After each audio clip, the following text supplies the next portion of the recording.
Ya, selamat datang. Saat ini saya sedang testing kit inverter 12 kW, 12.000 watt dengan MOSFET HY5608. Kit ini berkonfigurasi paralel, jadi ditumpuk untuk memperkuat MOSFET. Untuk kit yang bagian atas digunakan untuk kontrolnya SPWM, kemudian kit bagian bawah diambil MOSFET-nya, dan kontrolnya tidak digunakan untuk kit yang bawah. Tapi power supply tetap difungsikan untuk mensupport kebutuhan lain seperti kipas, yang bisa digunakan hanya itu. Tapi kontrolnya tidak digunakan lagi untuk IC pengatur batas bawah, batas atas tidak digunakan. Kita gunakan kit yang atasnya.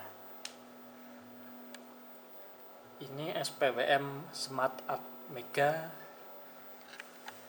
sinkronasi dengan PLN. Ini gelombang outputnya. Yang ini bawah dari inverter, kemudian yang atas PLN. Jika digabungkan terlihat sinkronasinya.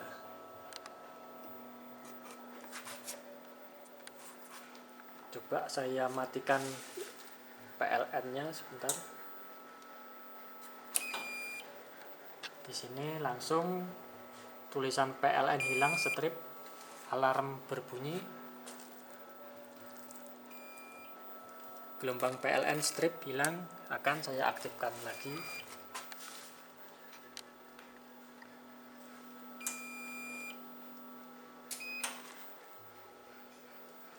Bisa dilihat sinkronasinya. Ya, gelombang inverter frekuensinya sekarang mengikuti sejalan dengan PLN-nya.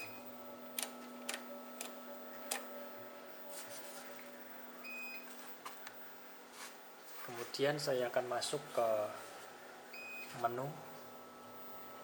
Dari tombol di sini bisa, dan di sini juga bisa fungsi.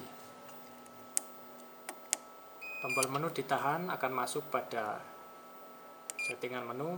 Inverter off, kembali ke PLN pada tegangan 49 untuk memerintah ATS-nya.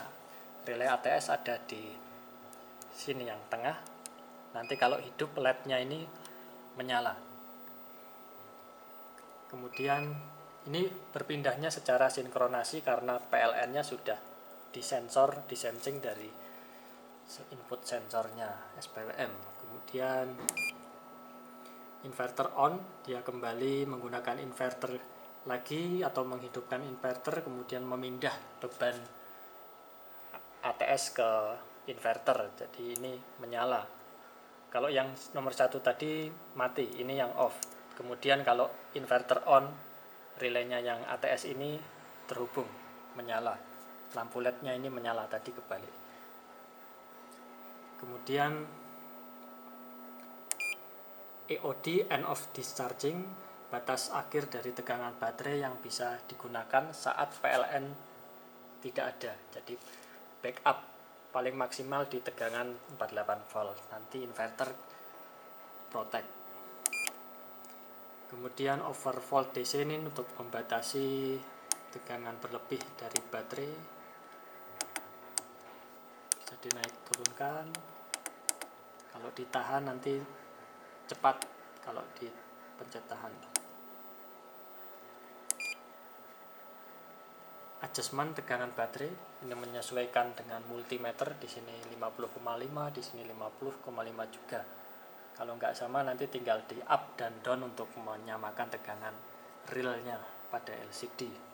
Cukup sekali saja, kalau sudah cocok nggak perlu. Ini auto on ketika semua sudah proteksi.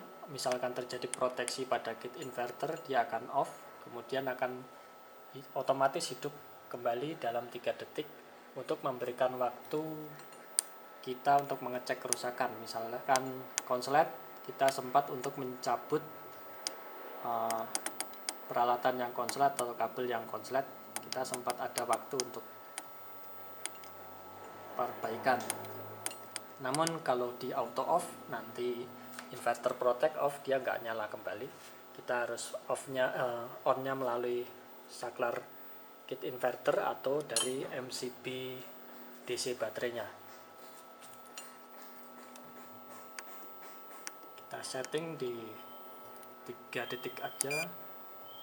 Ini idle fan untuk mengatur kecepatan kipas yang dapat diatur. Ini ada 2 kipas, dia yang ini auto speed dari SPWM. Saya ambil dari kit yang nomor 2 untuk suplai kipasnya, sama saja bisa di sini juga bisa.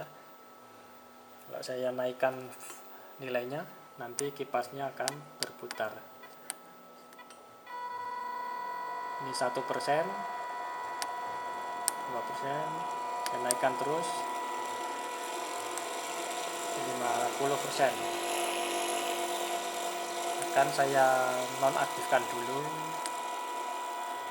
supaya tidak noise.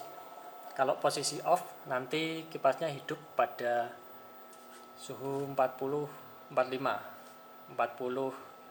derajat, dia akan low speed, nanti 45 dia high speed sendiri. Jadi ada linear, dia berputar secara linear untuk yang SPWM sekarang. Kipasnya bisa mengatur kecepatannya sendiri pada suhu range 40 sampai 45. Ini untuk alarm buzzernya bisa on bisa off, untuk suaranya aja. Kemudian modenya yang inverter ini mode inverter saja, jadi sistem sinkronasi tidak mendeteksi. Relaynya masih bisa bekerja, namun sinkronasi tidak bisa. Kemudian chargernya tetap bisa bekerja, LVD atau LVD-nya. Kenapa sinkronasinya dilepas saat mode inverter? Supaya benar-benar inverter only, tidak terinterferensi dari frekuensi dari luar. Kalau yang mode hybrid, dia sinkronasinya mendeteksi. Saat perpindahan ATS dia juga sesuai dengan sinkronasi antara PLN. Jadi tidak ada fasa yang berbeda, sehingga peralatan elektronik aman. Kontraktor menjadi arusnya minim, tidak ada lonjakan tegangan atau arus. Juga relay chargernya yang pojok ini relay LVD juga aktif. Untuk mengatur LVD nanti ada settingannya.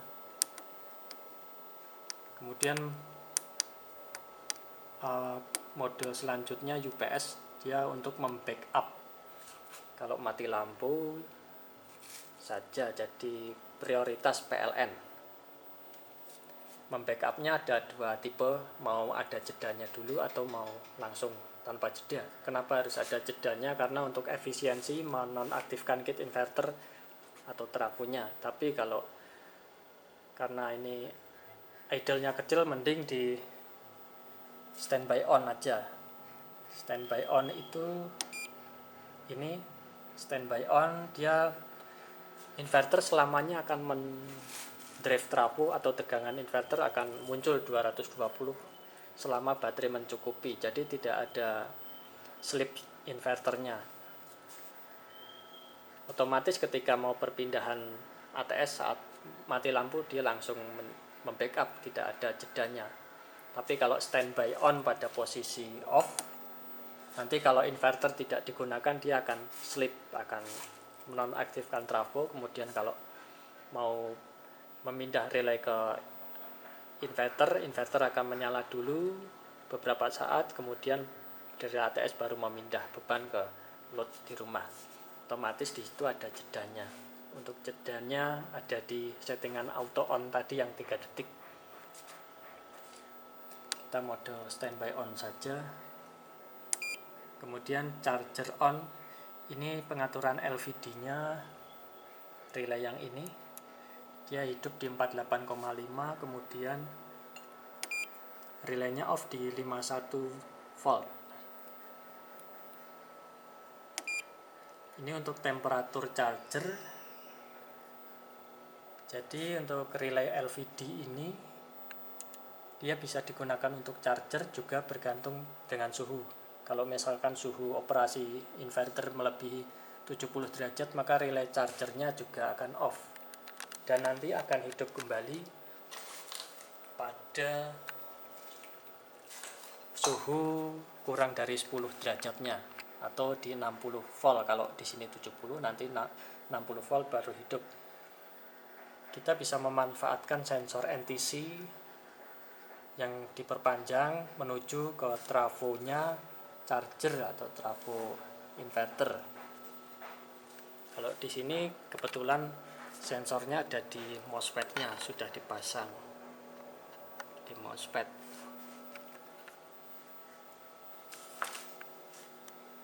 Selanjutnya extra fan itu ada di relay yang ini.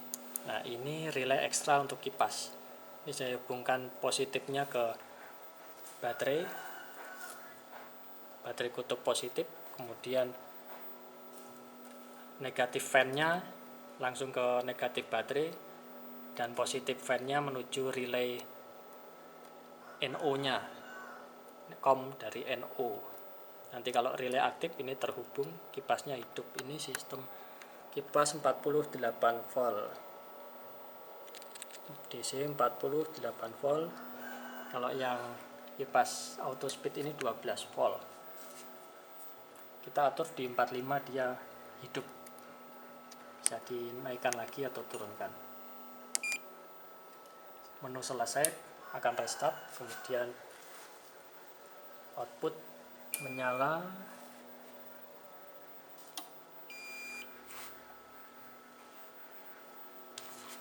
Ini ada LED yang hidup, berarti menandakan untuk chargernya aktif. Indikator charger juga berkedip aktif karena tegangannya 48,5. Untuk power on dia langsung hidup. Nanti kalau udah 51 dia akan off karena tadi sempat dihidupkan. Kemudian akan saya tes suhunya dulu. Ini untuk osiloskop saya lepas, saya ganti dengan blower untuk meniup temperatur dengan suhunya. Ini hot air gun, saya posisikan ke NTC, nanti kipasnya akan hidup. Juga dipantau suhu yang 33C ini. Akan saya hidupkan.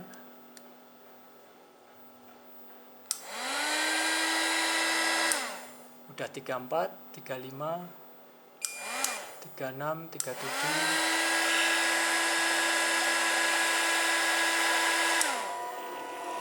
41 derajat, 44, 45.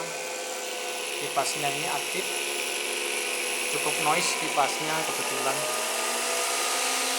Kemudian yang ini juga aktif. Oh, sekarang off kembali karena suhunya di bawah 45. Sekarang 41. Nanti di bawah 40 ini juga stop. Oke, udah stop di bawah 40. Sekarang 39. Saya panaskan kembali.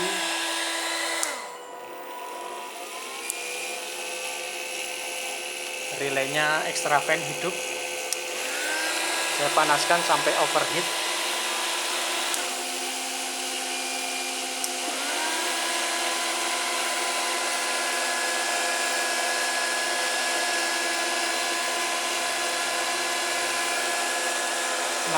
derajat. Inverter masih on di suhu 60. 74 derajat sampai dengan 81 derajat dia protek. 80 derajat protek. Nanti di bawah itu akan on kembali. Di sini ada indikator temp.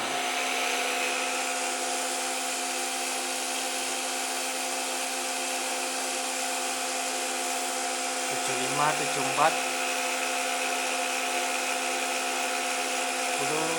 belum hidup lagi. Menunggu suhu aman tercapai.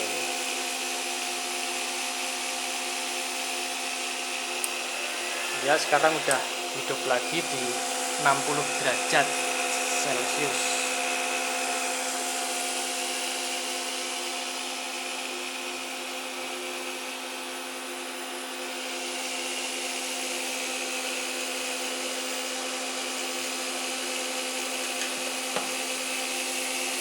Ini untuk menonaktifkan kit inverter ya. Saya hidupkan kembali.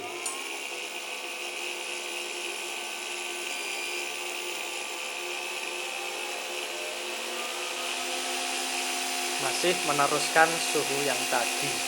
Kipas masih berfungsi sampai dengan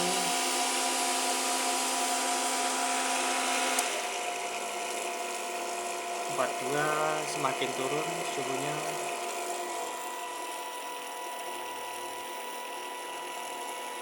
Kipas masih on. 41 derajat, 40 off.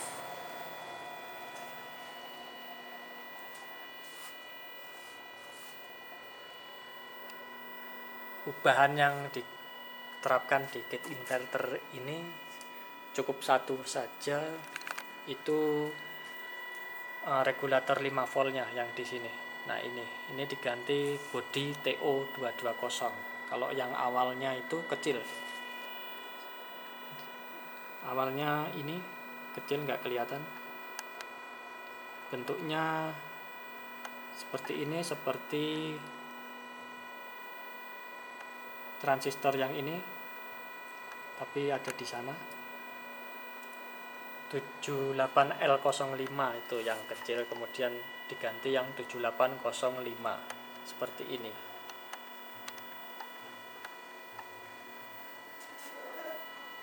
Untuk pengaturan trimpot yang diprioritaskan SPWM-nya. Jadi kalau SPWM mau batas bawah di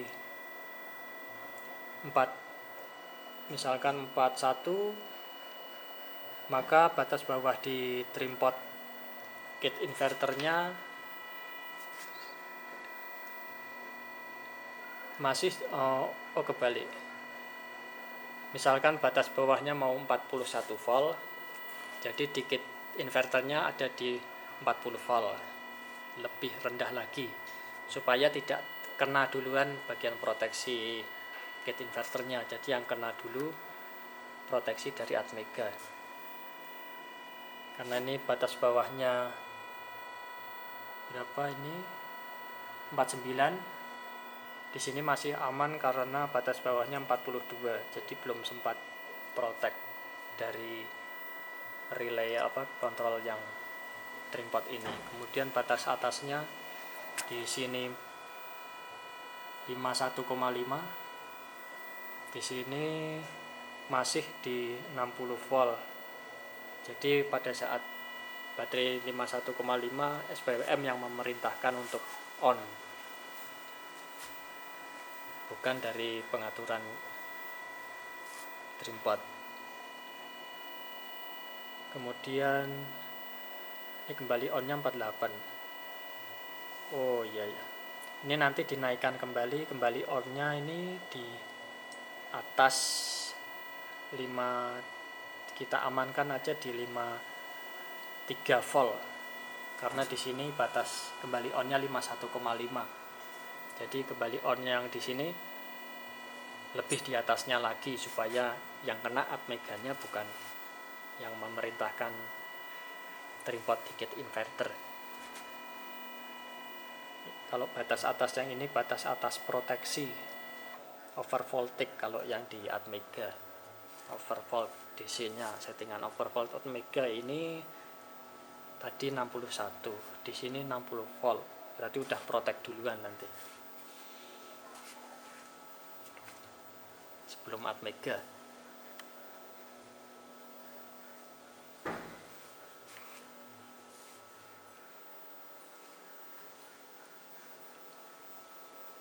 Terus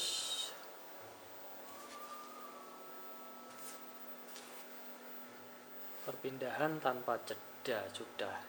Tadi ini sekarang UPS, akan saya padamkan PLN-nya, akan terdengar suara relay seketika.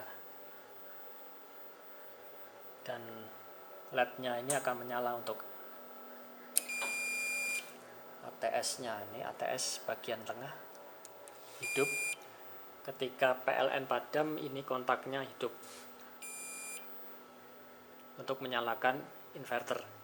Tapi kalau inverter ada, relaynya ini off. Kalau PLN ada, relaynya ini off. Kalau PLN nggak ada, relaynya ini kebalik.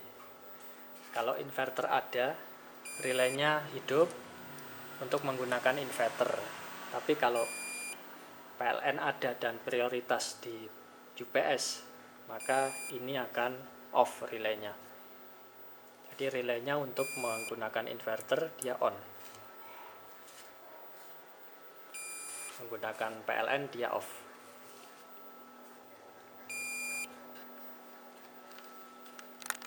Terus apalagi yang perlu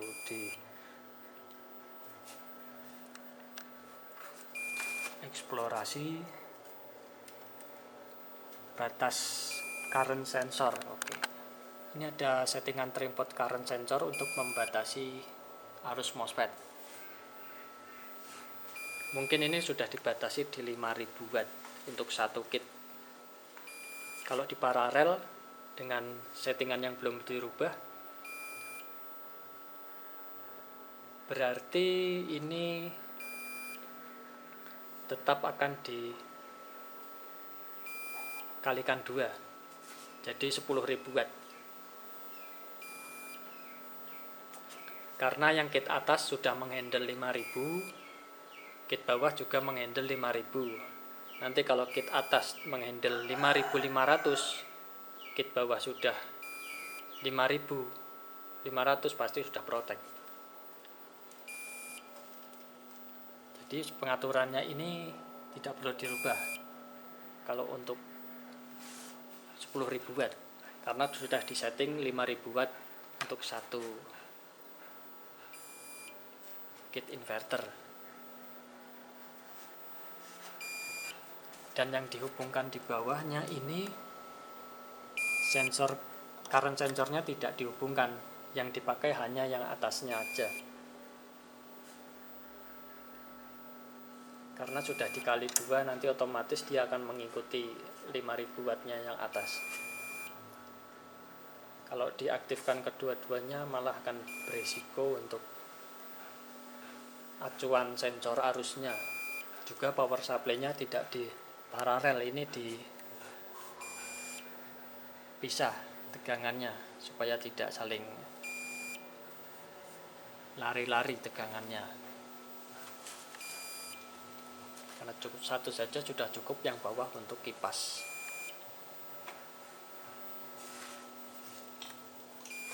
Oke, sekian untuk video kali ini. Terima kasih.